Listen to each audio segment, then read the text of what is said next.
Today I thought I would share the results of my first 3 attempts at doing cyanotypes on my new seaweed-infused papers. And this one here is the first one I did. It's on the 140 GSM paper, which is the heavier weight. And it has, you can see here, really beautiful little flecks within it. And those showed up beautifully in the cyanotype. But I also lost a lot of the contrast in my blues. And I have two theories as to what caused that.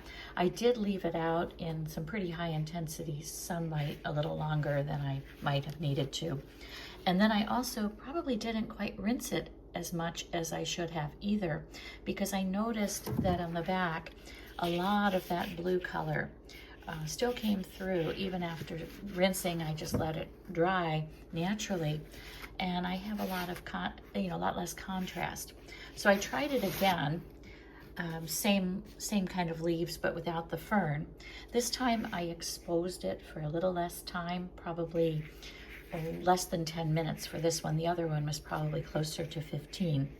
And this one you can see a little more contrast between the colors. It's not as intensely blue in the background, but it's a very lovely blue.